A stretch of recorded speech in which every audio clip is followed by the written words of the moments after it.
इस वीडियो में बात करेंगे कि आपकी वोकैबुलरी कितनी स्ट्रांग होनी चाहिए कि आप अच्छी स्पीकिंग कर सकें। कई लर्नर्स मुझसे आके पूछते हैं कि मेरी वोकैबुलरी स्ट्रांग नहीं है, मैं भी बोलने में कॉन्फिडेंट नहीं हूँ, क्या करूँ।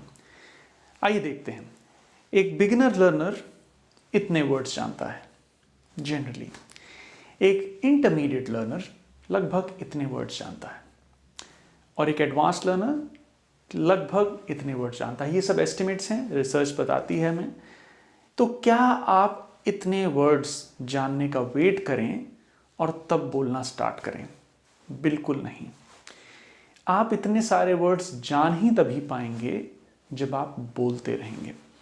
एक बच्चा जो किसी भी कल्चर में पैदा हुआ है और लैंग्वेज सीख रहा है, उसको तो उसकी वोकैबुलरी ज़ीरो से स्टार्ट होती है। सुनते सुनते जो भी 10-5 वर्ड्स बोल पाता है वहाँ से स्टार्ट करता है, धीरे धीरे वोकैबुलरी बढ़ती जाती है और वर्ड्स वो अक्यूमुलेट करता जाता है। वही बच्चा धीरे धीरे जब बड़ा होता है तो पता भी नहीं चलता कि कब वो उस लैंग्वेज का एडवांस्ड यूज़र बन जाता है। तो आपको ये नहीं सोचना है कि मैं सुबह डिक्शनरी उठाऊं, 10-15 वर्ड रटूं और एक साल के एंड तक जब मेरे 1500 जो भी 1000, 2000, 3000, 15 के हिसाब से तो मेरे ख्याल से करीब 4500-5000 वर्ड्स हो जाएंगे, तब मैं बोलना स्टार्ट करूँगा। अगर आप ऐसा करेंगे तो ना ही आप अपना केवल अपनी इंग्लिश स्पीकिंग जर्नी को स्लो डाउन कर देंगे, बल्कि आप इंग्लिश कभी भी नहीं बोल पाएंगे। क्योंकि पहले तो आप ये अगर सोच रहे हैं कि आप एक दिन में 15 वर्ड्स या एक हफ्ते में भी 15 वर्ड को समझ पाएंगे और याद कर पाएंगे, तो मेरे हिसाब से वही गलती होगी। और किन वर्ड्स को आप बाय द वे डिक्शनरी से उठा के याद करेंगे? क्या वो सारे वर्ड्स यूजफुल हैं? कैसे आपको वर्ड्स एक्वायर करने हैं, ये आपका एनवायरनमेंट बताता है। आप जो चीज़ें पढ़ रहे हैं, आप जो चीज़ें सुन रहे हैं, वहाँ जिन वर्ड्स का इस्तेमाल हो रहा है, उन वर्ड्स का मीनिंग आपको ज़्यादा पता करना चाहिए, ना कि डिक्शनरी से कोई ऐसे ही रैंडम वर्ड्स उठा के जो आपको लग रहे हैं हाँ बड़े कठिन साउंड कर रहे हैं, मैं इसका मतलब जान लूँ। आप उसका इस्तेमाल कब करेंगे, कहाँ करेंगे? कहीं से सुनेंगे नहीं। तो अपनी लैंग्वेज को निखारने का मतलब ये नहीं है कि हम कठिन वर्ड्स जान लें।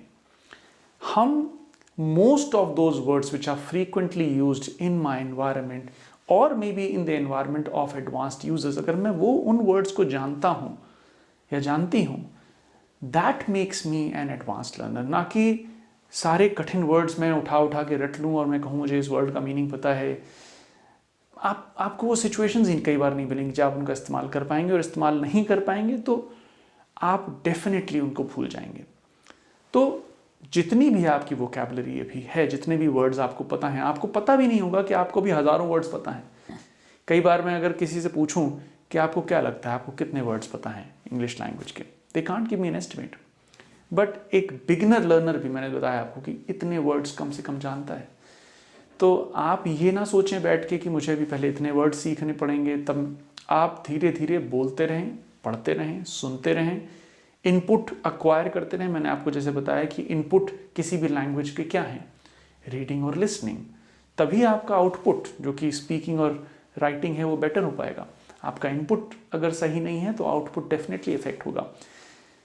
बोलते रहें, कोशिश करके लिखते भी रहें और सुनते और पढ़ते रहें। धीरे धीरे इन हैबिट्स को बनाएंगे तो ग्रेजुअली आपको दिखेगा कि आपकी वोकैबुलरी भी स्ट्रांग हो रही है, आपका सेंटेंस फॉर्मेशन भी अच्छा है, जो कि ग्रामर का सबसे इंपॉर्टेंट रोल है, सेंटेंस को फॉर्म करना, कॉम्प्लेक्स सेंटेंसेस फॉर्म कर पाना। अगर आप धीरे धीरे अचीव कर पाएंगे, आपको पता भी नहीं चलेगा कि कब आप एक एडवांस लर्नर बन जाएंगे। I hope this helps you. कहीं कोई डाउट बना रह गया हो, please let me know in the comments. I will be very happy to help you there. Hope this helps. Take care.